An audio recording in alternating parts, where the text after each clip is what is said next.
ప్రజలను మభ్యపెట్టే నెరేటివ్ ఇదంతా కూడా. నిజమే కదా? అసెంబ్లీలో చంద్రబాబు గారు ప్రభుత్వం ఒక్క తీసుకోవచ్చు ఇంచు కదా కూడా అనేటువంటి అసెంబ్లీలో చంద్రబాబు గారు ఇక నెక్స్ట్ ఎవరైనా ఏం చేసినా ఒక్క ఇంచు కూడా కదపలేరని చంద్రబాబు గారు అన్నారు. కొంతమంది విశ్లేషకులు మాట్లాడుతున్న మాట ఏంటంటే ఇది చట్టబద్ధం అయినప్పటికీ కూడా కేంద్ర ప్రభుత్వం దృష్టిలో ఆయంలో లేనప్పుడు నెక్స్ట్ గానా ఒకవేళ రాజ్యసభలో కానీ ఏమన్నా జగన్మోహన్ రెడ్డి గారికి పలుకుబడి ఉంటే అప్పుడు చేంజ్ చేసుకునే అవకాశం ఉందంటున్నారు. వాస్తవం ఉందా దీనిలో? సార్ అప్పుడు దాకా ఎందుకు సార్? ఒకవేళ వ్యతిరేకం అయితే గనక ఏప్రిల్ 1వ తారీఖు ఇప్పుడు పార్లమెంట్ ముందుకు వస్తూ ఉందట.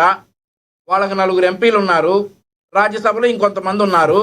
అండ్ ఆల్సో వాళ్ళకి మద్దతు తెలిపేటటువంటి ఎంపీలు ఎవరైతే ఉన్నారో వాళ్ళందరితో మద్దతు తెలిపించి దానికి వ్యతిరేకంగా చెప్పమనండి.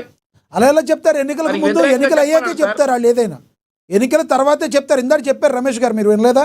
ఎన్నికలు అవ్వకముందు చెప్తే వాళ్ళకి ఇబ్బంది. నేవ రాజకీయాలు అంటారండి మరి, వీటిని నేవ రాజకీయాలు అంటారండి మరి. అధికారం ఉంటేనేనా? ఇప్పుడు రాష్ట్రంపై ఏమాత్రం ప్రేమ ఉన్నా రాష్ట్రంలో ఒక కీలకమైనటువంటి నిర్ణయం, రాష్ట్ర రాజధానిగా ఒక ప్రాంతాన్ని నోటిఫై చేస్తా ఒక కీలకమైనటువంటి నిర్ణయం ప్రభుత్వం తీసుకుంటా ఉంటే అసెంబ్లీకి వచ్చే బాధ్యత లేదా సార్? ఇదా వీళ్ళకి రాష్ట్రం మీద ఉన్నటువంటి ప్రేమ? మళ్ళీ ఏదైనా మాట్లాడితే అమరావతిలో దోపిడీకి వీళ్ళు వ్యతిరేకమా, అమరావతిలో అవినీతికి వీళ్ళు వ్యతిరేకమా? ఇప్పుడు వీళ్ళు అధికారంలో ఉన్నప్పుడు ఇన్సైడర్ ట్రేడింగ్ అని 100 చెప్పారు. ఇన్సైడర్ ట్రేడింగ్ అని చాలా కేసులు కూడా వేశారు. ఆళ్ల రామకృష్ణారెడ్డి ఇంకా కోర్టుల చుట్టూ తిరుగుతానే ఉన్నాడు. నిన్నో మొన్న ఆళ్ల రామకృష్ణారెడ్డి వేసిన పిటిషన్లు అన్ని కొట్టేసినాయి, ఏఈ కూడా లేవు.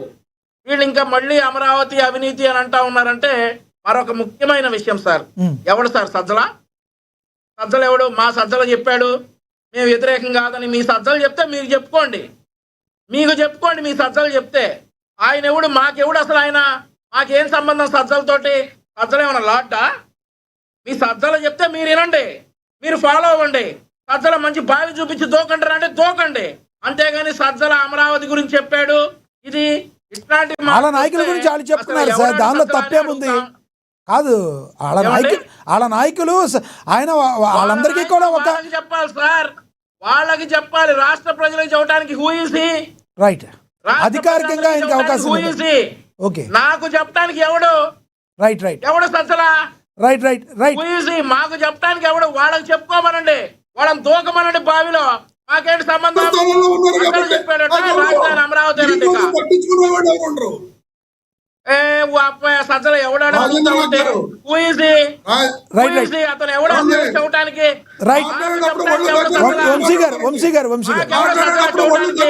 వంశీ గారు గౌరవప్రదంగా మాట్లాడుతున్నారు కదా. రైట్, సజ్జల ఎవరు అనే ఏకవచనాన్ని ఎందుకు సార్? వద్దులే.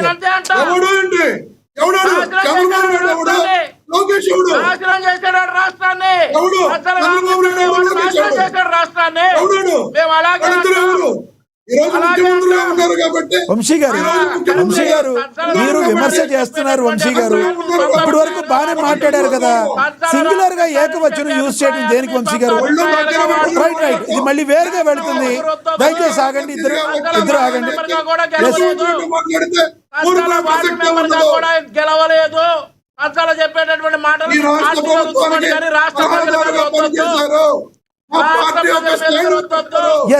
ఆధారంగా పనిచేస్తే పదవి అయిపోయిందమ్మా. రైట్, ఎవరైనా కూడా వంశీ గారు దయచేసి నేను మళ్ళీ మాట్లాడతాను మీతో. రమేష్ గారు ఆగండి, చెప్తున్నాను కదా. వ్యక్తిగత దోషంలోకి సార్ ప్లీజ్ దయచేసి వినండి. వంశీ గారు మీరు మాట్లాడిన విమర్శలన్నీ బాగానే ఉన్నాయి, కానీ సజ్జల గారు ఎవరండి అంటే బాగుండేది. మీరు సజ్జల ఎవరని ఏకవచనాన్ని యూజ్ చేయడం కరెక్ట్ కాదు. వంశీ గారు దయచేసి మీరు సీనియర్గా ఉన్నారు, అధికార ప్రతినిధి, మీరు మీ పార్టీ స్థాయి నుంచి మీరు మాట్లాడుతున్నారు కదా. సజ్జల గారు ఎవరండి అని అడగడానికి అడిగితే సరిపోద్ది కదా. మీరు ఎందుకు ఏకవచనం యూజ్ చేయడం చెప్పండి. సరే, నేను మళ్ళీ మాట్లాడతాను మీతో. నేను మనతోటి స్టూడియోలో అందుబాటులో ఉన్నారు రాజకీయ విశ్లేషకులు కృష్ణాంజనేయులు గారు ఉన్నారు. ఒకసారి ఆయనతో మాట్లాడదాం. కృష్ణాంజనేయులు గారు నమస్తే సార్. నమస్తే లక్ష్మీనాథ్ గారు, ప్యానల్ మెంబర్స్ అందరికి కూడా నమస్కారం. కృష్ణాంజనేయ గారు, జరిగిన సంఘటన మీకు తెలుసు. ఇప్పటి వరకు కూడా ఆంధ్రప్రదేశ్కి రాజధాని లేని పరిస్థితి. అయితే ఇప్పుడైతే అందరికీ కూడా ఒక ఆశ వస్తుంది ఏంటంటే ఆంధ్రప్రదేశ్ అంటే అమరావతి రాజధాని చెప్తాకి. ఇది అట్లాగే ఉండే అవకాశం ఉందంటారా, లేదంటే రాజు మారినప్పుడల్లా మళ్ళీ రాజ్యాంగం మారుతుందన్న చందంలో మళ్ళీ ఏమైనా పరిస్థితులు ఎదురొచ్చే అవకాశం ఉందంటారా? ఏం చెప్తారు మీరు?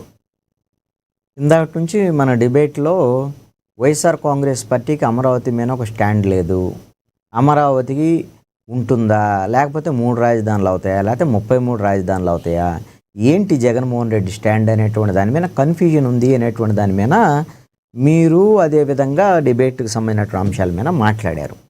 నేనైతే అనుకుంటున్నాను జగన్మోహన్ రెడ్డికి స్పష్టత ఉంది, వైఎస్ఆర్ కాంగ్రెస్ పార్టీకి కూడా స్పష్టత ఉంది.